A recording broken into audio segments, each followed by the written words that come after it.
სასწრაფო დახმარება. რაც არის ამ შემთხვევაში ფონური შფოთვების მოსახსნელად, ეს არის default სისტემის გამორთვა.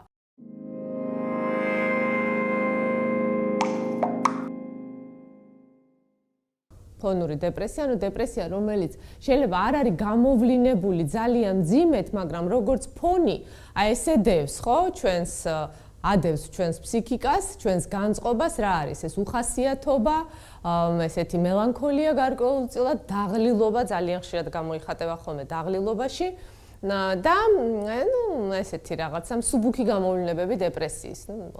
იმედია, რომ ხა მძიმე გამოვლინებები ჯერჯერობით არ არის. ზუსტად ის, რაზეც წინაზეც ვილაპარაკეთ, ეს იყო ხა პრინციპში ამას შეიძლება მიგვიყვანოს ზუსტად შფოთვებამდე და აკვიატებულ აზრებამდე. შფოთვეთი აზრებთან როგორ უნდა ვიმუშაოთ, ამაზე ვისაუბრეთ და დღეს მინდა ხა აგიხსნათ ერთი ნეიროფსიქოლოგიური ძალიან მნიშვნელოვანი მექანიზმი, რომ თქვენ თვითონ მიხვდეთ, რატო არის ეს ფონური დეპრესია, რატო არის ეს ფონური დაღლილობა, ფონური მინორი ესეთი სისუსტე და როგორც კი ამ სისტემას თქვენ თვითონ გაიგებთ, რა არის, იმ წუთში მიხვდებით, რა არის ამ ყველაფრიდან გამოსავალი. მოკლედ 1997 წელია და ძალიან ცნობილი ფსიქოლოგი, მოკლედ გოლდონ შულმანი არის ესეთი, იკვლევს ადამიანის ტვინს. და იკვლევს ადამიანის ტვინს, როდესაც ის რაღაცა ამოცანას ასრულებს. ამოცანა იქ ექსპერიმენტში იყო, ვთქვათ, რიგ შემთხვევაში, რომ რაღაცა ხმამაღლა კითხულობდა, ან რაღაცა ბარათების სორტირებით იყო დაკავებული, ამას არ აქვს მნიშვნელობა, ამოცანა შეიძლება ბევრნაირი იყოს, ხო? მოკლედ ადამიანის წინაშე დგას რაღაცა ამოცანა, რომელსაც ის ხსნის. და ძალიან საინტერესო იყო, რაც შეამჩნია იმ დროს შულმანმა, იყო ის, რომ თვითონ ამ დროს ეგრეთ წოდებული ტვინის ხმაური, ესე ეძახიან ტვინის ხმაური, ანუ ტვინის მოქმედება, ხო, აქტივობა ტვინის იმის მაგერად რომ ყოფილიყო მაღალი, იმიტომ რომ ადამიანი ხო რაღაც ამოცანას წყვეტს ამ მომენტში, არა, პირიქით, როგორც კი იწყებდა რაღაცაზე კონცენტრირებას ამოცანაზე, ტვინის ხმაური კლებულობდა. და მათ შორის კლებულობდა ისეთ ნაწილებში, მაგალითად მედიალურ პრეფრონტალში, რომელიც არის, ჯერ პრეფრონტალია და არის პასუხისმგებელი, ვთქვათ, სოციუმში ჩვენ ქცევაზე და ასე შემდეგ. მოკლედ, ამაში არ იყო ლოგიკა, მაშინ, იმიტომ რომ ჯერ არ იცოდნენ რაღაცა ის, რაც მერე გაირკვა, ზუსტად ამ ექსპერიმენტის შემდეგ და ლოგიკა იყო ესეთი, რომ თუ ტვინი მუშაობს, ანუ ამოცანაზეა კონცენტრირებული, მაშინ ტვინის ხმაურიც და ტვინის მუშაობაც მეტი უნდა იყოს. და აქ კიდე პარადოქსი გამოდიოდა, ტვინი მუშაობს ერთის მხრივ, მაგრამ მეორის მხრივ ტვინის ფუნქციები დაწეულია დაბლა. ანუ რა ხდება? ესე გამოიგონეს ტვინის default სისტემა, default network-საც ეძახიან ამას. და შესაბამისად, მაშინ გაირკვა, რომ ტვინი მუშაობს სამ სისტემაში და ესეთი ნახატები გვაქვს აქ. პირველი ეს არის ეგრეთ წოდებული default სისტემა, პირდაპირ ასევე ქვია, ამიტომ ამას ვერ გადავთარგმნით რა არის, არ ითარგმნება, უბრალოდ შემიძლია აგიხსნათ, რომ default სისტემა ეს არის, აი, ტვინი ხო ძალიან გავს კომპიუტერს, არა, როგორც ზუსტად კომპიუტერი აქვს, აი, ეს ქარხნული პარამეტრები, ეგრეთ წოდებული, მე მგონი ვანილა მოდი ქვია მაგას, ხო, რომ ქარხნული პარამეტრები, რომელიც იმთავითვე ჩატვირთულია და თუ ჩვენ არ შევცვლით პარამეტრებს, ის თავისთავად ამ პარამეტრებით იმუშავებს. დაახლოებით ესეთი რამე არის default network-იც, ეს სისტემა ქართულად რო ვთქვათ, რა არის ეს? როდესაც ტვინი არაფერს არ აკეთებს, მაშინ აი ესეთი ქარხნული პარამეტრებით თავისთავად ტვინი არ ჩერდება, ტვინი მუდმივად მუშაობს და იწყებს მუშაობას ამ სისტემაში. შესაბამისად არსებობს ორი სხვა სისტემა. მეორე იყო, ეხლა ამას მარტივად ვიტყვი, ეხლა არის კონცენტრაციის სისტემა, ცოტა სხვანაირად ქვია სინამდვილეში, მაგრამ რო გავამარტივოთ და მესამე ეს არის აღსრულების სისტემა. ძალიან უცნაურია, მაგრამ ზუსტად შულმანმა გაარკვია ის, რომ როდესაც ადამიანის ტვინი მუშაობს ან კონცენტრაციის, ან აღსრულების სისტემაში, ანუ არის ამოცანაზე დაკონცენტრირებული და შერჩეული აქვს რაღაც ამოცანა, რომელზეც დაკონცენტრირებულია, ან შესაბამისად მუშაობს უკვე რაღაცა, ეს შეიძლება იყოს პრაქტიკაში გადატანა, ან შეიძლება კოგნიტური აღსრულება იყოს ამისი, ამას არ აქვს მნიშვნელობა, ანუ რომელიღაცა ამ სისტემებიდან როცა არის ჩართული, მაშინ ჩვენი ტვინის ხმაური კლებულობს. ანუ ტვინის ხმაური არის ხმამაღალი, როცა default სისტემა არის აქტიური. როდესაც შესაბამისად რა ადამიანი არაფერს არ აკეთებს, იმიტომ რომ default სისტემა ეს არის ხეტიალი ფიქრებში. ეს არ არის ამოცანაზე კონცენტრაცია, ეს არ არის დასახული ამოცანის შესრულება, ეს არის როცა ადამიანი არაფერს არ აკეთებს და ტვინი მაინც აკეთებს, ამ დროს ტვინი ბუნებრივი არ ჩერდება, ვარდება აი ამ სისტემაში, რომელსაც ქვიათ ეს ეგრეთ წოდებული ქარხნული სისტემა და შესაბამისად ხმაური მატულობს. რას ნიშნავს ხმაური მატულობს? ნიშნავს, რომ ტვინი უფრო მეც მუშაობს ამ დროს. რას ნიშნავს, რომ ტვინი უფრო მეც მუშაობს? ნიშნავს, რომ ტვინი მეტად იღლება, ანუ რესურს ხარჯავს. შესაბამისად, კოგნიტური ენერგია, კალორიები ტვინის გადის ამ დროს. პარადოქსია, მაგრამ როდესაც ადამიანი არაფერს არ აკეთებს, მაშინ ის უფრო იღლება. ეს ძალიან უცნაური რამ არის, მაგრამ ეს ესეა. შესაბამისად, არის ჩვეულებრივი გადაღლილობის სინდრომი, თქვა ტვინის გადაღლილობის სინდრომი, ოღონ არა იმიტომ, რომ ბევრს მუშაობს, არამედ იმიტომ, რომ პრინციპში არ მუშაობს და შესაბამისად არის გადაღლილობის სინდრომი, არის შფოთვები, არის ფონური დეპრესია და მოკლედ არაფერი კარგი ამაში არ არის და მივდივართ ისევ და ისევ იქამდე, რაზეც იყო წინა საუბარი. ეს დარდები და აკვიატებული ფიქრები და ასე შემდეგ, იმიტომ რომ ტვინი არ არის კონცენტრირებული ამოცანაზე და შესაბამისად რაღაცა რაც შემოუვარდება, იმ დარდებს ატრიელებს და ატრიელებს. ანუ, რა არის გამოსავალი? თუ ადამიანს აქვს ფონური დეპრესია, ნომერ პირველი, რაზეც არის ბაზირებული არტ თერაპიის პრინციპი თავიდან ბოლომდე. ადამიანმა რაღაცა უნდა გააკეთოს და ამ დროს ძალიან ხშირი რეკომენდაცია არის რა?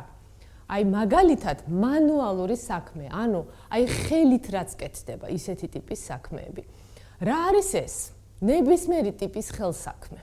იქნება ეს ქსოვა, იქნება ეს ქარგვა, იქნება ეს თიხაზე მუშაობა. თუ ასე შემდეგ, ხო? ასევე კულინარია ძალიან სასარგებლო საქმე, იმიტომ კრეატიული საქმეა. აი ავიღოთ ქსოვა, რატო ეძახიან ქსოვას ტვინის იოგას? პირველი 10-ვე თითია ჩართული. 10-ვე თითი რო ჩართულია, ეს პირდაპირ თითებს აქვს პირდაპირი კონტაქტი ტვინთან. ის წინააღმდეგ შემთხვევაში ამ თითებს ვერ გამოძრავებ, ხო? არის ფიქსირება, მოტორიკა განვითარებული, არის თვლა. ნებისმიერ შემთხვევაში უნდა აკონტროლო პროცესი, ანუ ტვინი არის კონცენტრირებული და მუშაობს. ხო, რაც დამავიწყდა რომ მეთქვა, რა ძალიან მნიშვნელოვანია. ეს სისტემები არის ანტაგონისტური სისტემა, ანუ როცა ერთი არის ჩართული, მე ორი სხვა გამორთულია.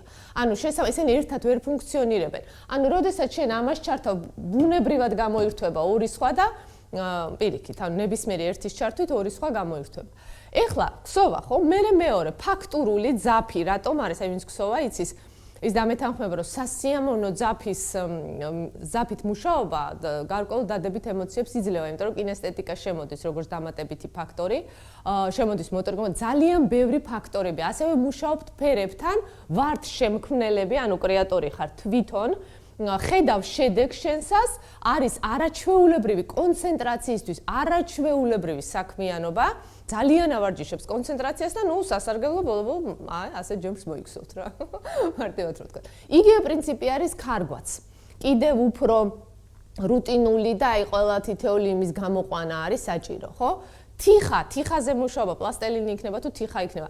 კიდევ უფრო საინტერესოა, იმიტომ რომ ფაქტურაა, თიხის ფაქტურაა, შეხება ამასთან და პირდაპირი ძერწვა, ანუ პირდაპირ ხელით ქმნი იმას, რასაც აკეთებ. საერთოდ არ აქვს მნიშვნელობა, მეგობრებო, რას გააკეთებთ.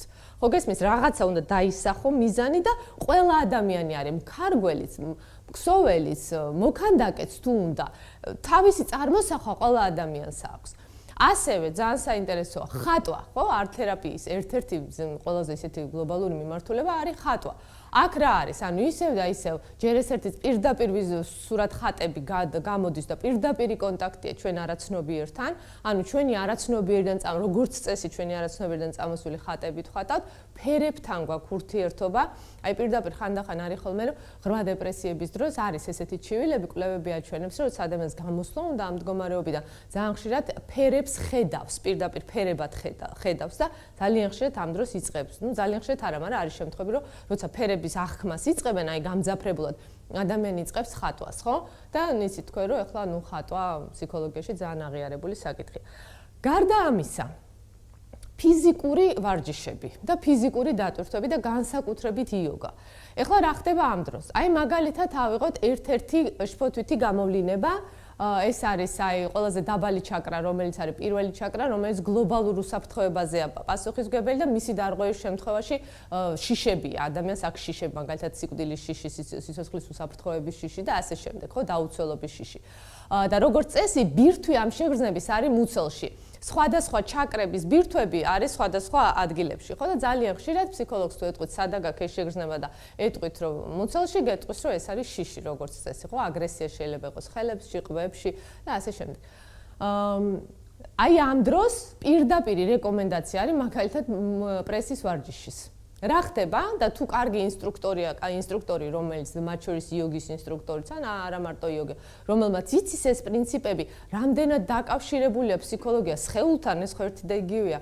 როგორ სხეულის იგნორირება არაფრით არ შეიძლება, სხეულმა შეიძლება ყველაფრიდან გამოგვიყვანოს და ყველაზე რთულ სიტუაციაში შეგვიყვანოს. ეს არის ჩვენი პრობლემა, რომ ძალიან ხშირად ჩვენ სხეულს არ ვუსმენთ, თორემ ყველაფრის ნიშანს იძლევა ჩვენი სხეული.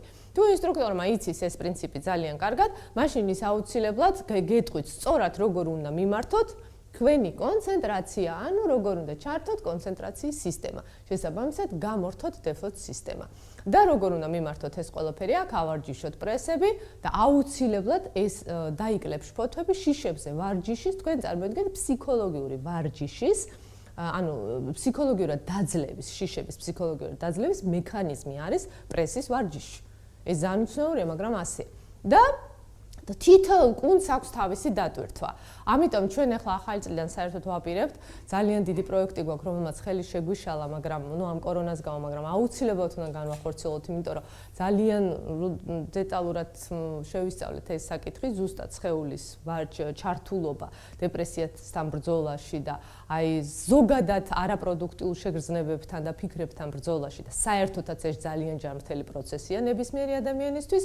ამიტომ ჩვენ ვაპირებთ ახლა გავერთიანდეთ ერთ-ერთ ძალიან საინტერესო ტრენერთან თავისი და მოკლედ ეს მოლაპარაკებები თითქოს უკვე მისულია ბოლომდე და ახალი წლიდან გვექნება ეს, ანუ ჩვენი აი ეს ტრენინგები და ჩვენი ნაწილი გაერთიანებული ფიზიკურ ვარჯიშებთან და პირდაპირ ეს ყველაფერი ერთად იქნება გაკეთებული და ამას ექნება საოცარი შედეგები. აი ზუსტად დარწმუნებული ვარ, რომ ეს იქნება სასწაული.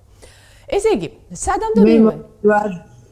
ხო, არა, ძალიან მაგარი იქნება, რა თქმა უნდა, იმიტომ რომ ეხლა ამას ჯერ დავიწყოთ იქიდან, რომ სამეცნიერო წიგნებში პირდაპირ არის ეს გაწერილი, აი როგორც გაიდლაინი პირდაპირ არის გაწერილი, პროტოკოლურად არის გაწერილი, რაზე რა მუშაობს და ასე შემდეგ და აქ ეხლა ახალ ველოსიპედს არ იგონებს სინამდვილეში, უბრალოდ სისტემურად ეს უნდა აეწყოს ერთხელ და მერე ძალიან კარგად იმუშავებს ნებისმიერ შემთხვევაში და თან არ არსებობს ადამიანი, აქ არ არის არც ასაკის შეზღუდვა, ანუ არანაირი შეზღუდვა არ არის, ყველა ასაკისთვის ეს ძალიან სასარგებლო არის და ძალიან პროდუქტიული. ანუ სად მივედით, რომ ამ სამ სისტემაში ახლა ვინც ახლა შემოგვერთა ორი სიტყვით ვიტყვი, რომ 97 წელს გამოიგონეს, მოკლედ აღმოაჩინეს ეგრეთ წოდებული ტვინის დეფოლტ სისტემა და მაშინ გაირკვა, რომ ტვინის სამი სისტემით მუშაობს, მეორე არის ამოცანაზე კონცენტრაციის და მესამე არის ამოცანის აღსრულების სისტემები და ეს არის ანტაგონისტური სისტემები, როცა ერთი ჩართულია, ორი სხვა გამორთულია და ასე შემდეგ. ეხლა სადამდე მივედით? თუ გვინდა რა შფოთვები დავწიოთ, მაღალი შფოთვები, ფონური დეპრესიები, ეს არის ზეფუნქციონალური დეფოლტ სისტემა. ჩვეულებრივი ამბავია. გაქვს ესეთი აი უხასიათობა, ესე იგი შენი დეფოლტ სისტემა მუშაობს ძალიან მაღალ ბრუნვებზე. აი დაახლოებით ისე როგორც რო გინახავთ, აი მანქანა, გაჩერებული მანქანა და გაზის პედალს რო აჭერენ და ტყუილა რო აღმოვლებენ, ხო? ანუ აი უბრალოდ მაღალ ბრუნვებზე ამუშავებ. მანქანას მანქანა კიდე წინ ვერ მიდის. ტყუილი რესურსის ხარჯვა არის. და პირდაპირ ეს შფოთვა ნიშანია შენთვის, რომ რაღაც არ ხდება სწორად, ხო? ეს ფონური დეპრესიას ნიშანია იმისი, რომ რაღაც ამაში უნდა შეიცვალოს. უნდა შეიცვალოს ის, რომ აი უბრალოდ უნდა დავკონცენტრირდეთ რაღაცა ტიპის საქმიანობაზე. რაღაცა ტიპის საქმიანობას მოვკიდოთ ხელი. ნუ რა თქმა უნდა, კონცენტრაციის თვალსაზრისით უბადლო საქმიანობა არის კითხვა. უბადლო, არსად არ ხდება. იმხელა კონცენტრაცია ტვინის არსად არ ირთვება. ისეთი დატვირთვით აი ეს სისტემა და შესაბამისად ამას აქვს თავისი წარმოსახვები და გააზრებები და ასე შემდეგ, ანუ აქ თანამიმდევრულად ორივე იწყებს მუშაობას, როგორც კითხვის დროს. ეხლა კითხვა როგორც კონცენტრაციული აქტივობა არ არის მარტივი. როდესაც ადამიანი, მე გითხარით, რომ ტვინი არის კუნთი. როცა შენ კონცენტრაციის უნარი არ აქვს გამომუშავებული, როცა დეფოლტ სისტემა ტყუილ უბრალოდ ამხელა ბრუნვებზე მუშაობს, შესაბამისად ეს უნარები არის დაკლებული, ხო? ანუ შესაბამისად შენ კონცენტრაციის უნარი არ გაქვს მაღალი. კონცენტრაციის უნარის გამომუშავება არ არის ადვილი. კარგი სკოლა რითი განსხვავდება ცუდი სკოლისგან, ხო? არა იმითი, რომ ახლა გამრავლების ტაბლო და ლექსები სად უკეთ იციან ბავშვებმა, არა. კონცენტრაციის უნარი სად არის უფრო განვითარებული. რომელი აქტივობები სკოლის არის მიმართული იმაზე, რომ ბავშვმა განავითაროს კონცენტრაციის უნარი, იმიტომ რომ მოგეხსენებათ, რომ ბავშვებში ეს უნარი ზოგადად ძალიან დაბალია, ასაკობრივადაც დაბალია. მაგრამ ასეთივე დაბალი ეს შეიძლება იყოს ზრდასრულ ადამიანებში მათი ცხოვრების წესიდან გამომდინარე, ხო? ამიტომ კითხვამდე, კითხვა ცოტა არის ყველაზე სასარგებლო ამ თვალსაზრისით, მაგრამ შეიძლება იყოს რთული, იმიტომ რომ კონცენტრირება კითხვის დროს ფაქტიურად 100%-იან კონცენტრირებას ითხოვს. როცა რომ მაგალითად ქსოვა არ ითხოვს ამხელა კონცენტრაციას, ხო? და ასე შემდეგ. მაგრამ თუ კი ეს უნარი გამომუშავებული აქვს ადამიანს, აქაც არის ლოგიკა. რაც უფრო რთულ წიგნს წავიკითხავთ, მით უფრო უკეთესია. ზოგადად, ლიტერატურად მცოდნეებში არის ესეთი როგორც ფრთიანი ფრაზა, რომ დოსტოევსკიმ წაიკითხო, მაშინ როცა ძალიან ცუდად ხარო, ხო? ესეთი გამონათქვამი არსებობს. რატო ლოგიკა რაში აქვს? თუ ცუდად ხარ, კიდე კაცო დოსტოევსკიმ წავიკითხო, იფიქრებ, ხო? პირიქით, ამიტომ თუ ცუდად ხარ და დოსტოევსკის წაიკითხა, იქ იმხელა დაკონცენტრირება მოხდება ერთი და მე მეორასაც იქ ნახავთ. იმდენად მივხვდებით, რომ იქ უფრო ცუდი ხდება, ვიდრე თქვენ ცხოვრებაში. არ გასწრახარ უნდა წაიკითხო დოსტოევსკი. ეხლა ვაპირებ წაკითხვა ზუსტად და მაგიტომ გადავიდე და ეს ეხლა მე მაგალითად დოსტოევსკის სულ არ წამიკითხავს, როცა ცუდად ვიყავი, მაგრამ არსებობს ესეთი მოსაზრება, ხო? დოსტოევსკის სულ უნდა იკითხო ეკა მოკლედ რა. ხო, ყოველთვის შეიძლება რომ წაიკითხო. მაგრამ ამ ლოგიკას მე აბსოლუტურად ვეთანხმები. იმიტომ რომ იქ ისეთი, ანუ უკვე დიაპაზონია ემოციების და იმხელა კონცენტრაციას ითხოვს დოსტოევსკი არის რთული წასაკითხი, ეს არის ავტორი, რომელიც არის ვერბალური ავტორი. ავტორები იყოფა ორ ნაწილად, არის ვიზუალური ავტორები, ვიზუალური თხრობა ვისაც აქვს და ვერბალური. აი ძალიან საინტერესო პატარა გადახვევას გავაკეთებ ჩემი ძირითადი პროფესიიდან, მაინც არ ვარ გულგრილი ლიტერატურის მიმართ. ანუ მაგალითად რო ავიღოთ ეშმაკენი და დოსტოევსკის, ხო? კულმინაციური სცენა, როცა თავს იკლავს ერთ-ერთი მთავარი გმირი, არის აღწერილი ასე, რომ მეორე მთავარმა გმირმა გაიგონა გასროლის ხმა მეორე ოთახში. всё, სცენა აღწერილია. ანუ ხედავთ როგორი ვერბალურია, პირდაპირ ხმა არანაირი ვიზუალი არ არის. მაშინ როცა მაგალითად ტოლსტოი არის ძალიან ვიზუალური ავტორი და ეხლა მაგალითად იგივე ბოროდინოს ბრძოლა იქნება თუ ნებისმიერი სცენა მისი რომანებიდან იმდენად ცხადად გვახსოვს მთელი ცხოვრება, იმიტომ რომ ძალიან დეტალიზირებულია. დეტალიზირებული არის დოსტოევსკიც, მაგრამ ვერბალურია, ამიტომ წაკითხვა რთულია, რადგანაც კონცენტრირება რთული. რატოა კონცენტრირება რთული? იმიტომ რომ ვიზუალები არ არის და რამდენადაც ვიზუალები არ არის, წარმოსახვა არ არის და მით უმეტეს უკვე ამ ხაზის დაჭერა და ტვინში ამის შენარჩუნება კიდევ უფრო რთული არის, ხო? კაი, აღარ გადავუხვდეთ ახლა აქედან და მივხვდით რა არის. მივხვდით რა უნდა გავაკეთოთ. უბრალოდ რამე აკეთეთ, მაშინაც კი თუ ამაში ფულს არ გიხდიან, ან ცოტას გიხდიან, მიაგენით ისეთ საქმიანობას, რომელიც იქნება თქვენთვის საინტერესო, რომელშიც გინდა რომ რაღაცნაირად განვითარდეს. ეს ძალიან ხშირად არის ხოლმე ჰობი, ძალიან ხშირად არის მებაღეობა და იმიტომ რომ სცენარესთან ახლა ზამთარში შეიძლება არ გამოვიდეს, მაგრამ მებაღეობა, სცენარესთან ურთიერთობები ასევე ძალიან საინტერესოა და დიდი კონცენტრაცია არის აქაც და ზრუნვაა და მე ესეთი სიკვენსური საქმიანობა, ანუ ერთმანეთის გადაბმული საქმიანობა ყოველდღიურად ამითი ხარ დაკავებული და კონტაქტში ხარ ამასთან, ხო? მაშინაც კი თუ შეიძლება ძალიან პატარა აივანი გაქვს, ამას არ აქვს მნიშვნელობა. მოკლედ ერთი სიტყვით, როდესაც ფონური დეპრესია, უნდა გამორთოთ დეფოლტ სისტემა და უნდა ჩავთოთ ან კონცენტრაციის სისტემა, ან აღსრულების სისტემა. ეხლა ვნახოთ რა არის უფრო კონკრეტულად რა არის ეს დეფოლტ სისტემა და რაზეა ეს პასუხისმგებელი. როგორც მეცნიერებმა აღმოაჩინეს, დეფოლტ სისტემა არის ძალიან ძველი სისტემა და თავისთავად ის არის შექმნილი ევოლუციურად არის შექმნილი თემში ადამიანის ურთიერთობებში. ანუ თემში როგორ უნდა მოქცეულიყო ადამიანი თავის დროზე დეფოლტ სისტემა შეიქმნა ამისთვის და მისი მთავარი ფუნქციაც ეს არის. ანუ რა გამოდის? დეფოლტ სისტემა ეს არის სისტემა, როცა დეფოლტ სისტემა არის ჩართული, ჩვენ ვფიქრობთ სხვა ადამიანებს. და არა ამოცანებს. შეიძლება იყოს ამოცანები, რომლებშიც არიან ჩართული ადამიანები. რა არის ეს დეფოლტ სისტემის ძირითადი სამიზნე სეგმენტები? კონფლიქტი ადამიანებთან. ზემოქმედების სურვილი ადამიანზე, პროგნოზი ვიღაც ადამიანის ქცევის ან თქვა პარტნიორული ურთიერთობის, ახსნა განმარტება ვიღაცის საქციელის, რაღაცა ტიპის პრეტენზიები, რაღაცა ტიპის მოთხოვნები, ან რაღაცა საერთო პასუხისმგებლობები და ამოცანები, რომლებშიც სხვა ადამიანები ასევე ჩართული, მოკლედ ერთი სიტყვით დეფოლტ სისტემა, როდესაც არის ასეთი აქტიური, მაშინ ჩვენ ვფიქრობთ სხვა ადამიანებზე. ეხლა რომ არ შეგვექმნას იმის ილუზია, რომ დეფოლტ სისტემა საერთოდ უნდა იყოს გამორთული და მხოლოდ ამაზე უნდა ვიყოთ გადართულები, პირველ რიგში გეტყვით, აი ესეთ ორ პათოლოგიას ამ შემთხვევაში რომ ერთმანეთს შევადაროთ. რა განსხვავება არის აუტისტებსა და შიზოფრენიას შორის? აუტისტები არიან ადამიანები, რომლებიც გარემოს არიან, ხო, მოწყვეტილი, მათ არ აქვთ სარკისებრი ნეირონები განვითარებული, თითქმის განვითარებელი აქვს, ძალიან მცირე დოზით აქვთ. ამიტომ ისინი ვერ ირეკლავენ სამყაროს, ვერ აღიქვამენ სამყაროს და ისინი არიან მარტო აუტისტურად ცხოვრობენ. აუტისტებს დეფოლტ სისტემა აქვთ განუვითარებელი. ფაქტიურად ის არ ფუნქციონირებს. მაგრამ შიზოფრენიკებს აქვთ დეფოლტ სისტემა ზეგანვითარებული. რაც ასევე არ არის ნორმა. პასუხი რაშია? პასუხი ყოველთვის ზომიერებაშია. დეფოლტ სისტემის არ განვითარება აუცილებლად რაღაცა ტიპის აუტიზმამდე მივყავართ. ეს აუტიზმი შეიძლება იყოს შეძენილი, იგივე ზედმეტი მიჯაჭვულობა გაჯეტებთან და ჩამოშორება რეალურ ადამიანებს და რეალურ სოციუმს. იმიტომ რომ დეფოლტ სისტემა არ არის შექმნილი იმეებისთვის, რა ქვია, სოციალური ქსელებისთვის, მარტივად რო ვთქვა, არარეალური ადამიანებისთვის. ეს თემში რეალურ ადამიანებთან ჩვენი ურთიერთობებზე პასუხისმგებელია.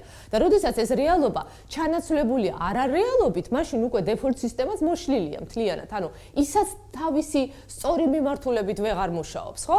მაგრამ დეფოლტ სისტემის განუვითარებლობა, აი მაგალითად ავიღოთ ესეთი, აი ყველას გინახავთ ალბათ ესეთი ადამიანები, აი ძალიან რაღაცა ღრმად მეცნიერები, აი სულ რო კაბინეტში არიან ჩაკეტილები, სულ რო წიგნებს კითხულობენ, კი ბატონო, ეს აქვთ განვითარებული თქვენი მოწონებული რა.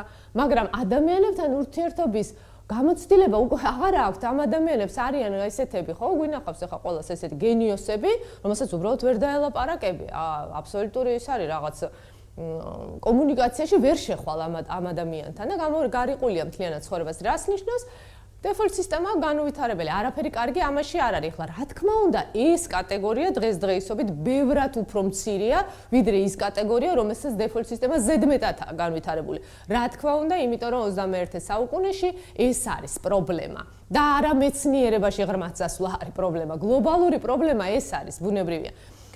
და კიდე მინდა აუცილებლად შეგახსენოთ ის, რომ ზოგადად ადამიანის ბედნიერების ინდექსი ყოველთვის განისაზღვრება და აი ესაც უამრავი კვლევის შედეგად დადგინდა მისი ჰარმონიული თანაარსებობით მის სოციუმში, ხო? ანუ ჰარმონიული ურთიერთობით მისთვის ძვირფას ადამიანებთან. ეს შეიძლება არ იყოს ბევრი, ეს შეიძლება იყოს ერთი ურთიერთობა, მარტივად რო ვთქვათ, ეს შეიძლება სიყვარული, ოჯახი, მეგობრობა, არ ვიცი, რაც გინდათ ის თქვით, ეს არის როცა ადამიანი ჰარმონიულად არის სხვა ადამიანთან, ხო? შეიძლება არ იყოს ბევრი, იყოს ერთი, არ იყოს ხანგრძლივი, ესაც დადასტურებული, მაგრამ იყოს თვისობრივად ძალიან გამართული, ანუ ხარისხიანი ურთიერთობა. ანუ ხარისხიან ურთიერთობაში იღებს ადამიანი იმას, რაც მას სჭირდება. და ამის საშუალებას რა თქმა უნდა ჩვენ გვაძლევს ჩვენ ტვინის ეს მედიალური, რომელიც არის პასუხისმგებელი ხალხთან ურთიერთობაზე, ანუ ჩვენი დეფოლტ სისტემა. ეხლა ერთი-ორი სიტყვით მინდა კიდევ ვთქვა, რომ როცა წინა ვიდეოები ჩვენი დაიდო, იქ იყო ესეთი საუბარი, რომ ანუ რა ციფრული აუტიზმი და ანუ მოკლედ გაბრაზდა ზოგი გაბრაზდა ამასთან დაკავშირებით. და რატო ჩვენ სკროლვაში გიპოვეთო და ნუ მაშინო როგორ რატო არის სკროლვა ცუდიო, ხო? ნუ პირველ რიგში ხა გასაგებია რომ ყველაფერში ზომიერება არის მთავარი, ხა არავინ არ იტყვის ახლა იმას, რომ დღეში უნდა წავიდეთ ყველანი და ყველაფერს ჩავეხსნათ, თუმცა სრულად დარწმუნებული ვარ, დღეში რომ წავიდეთ და ვიცხოვროთ, ბევრად უფრო ბედნიერები შეიძლება ვიყოთ, მაგრამ ნუ ამაზე არ არის საუბარი, ხა 21 საუკუნის სიკეთე ყველამ უნდა გამოიყენოს, მაგრამ როდესაც ვირტუალურ სამყაროში 5-6 საათი ხარ დღეში და არაფერს ეს არ გაძლევს, პირიქით გართმევს, შენი დეფოლტ სისტემა ტყუილ ბრუნვებზე მუშაობს, რეალობას გწყვეტს, ეს ორი სისტემა განუვითარებელია, ამაზეა საუბარი. და მეტი არაფერი, და ხა ბუნებრივია ეს ვიდეო უნდა ყოფილიყო განთავსებული იქ, სადაც სკროლავენ, იმიტომ რომ სადაც არ სკროლავენ, იქ ეს პრობლემა არ არის.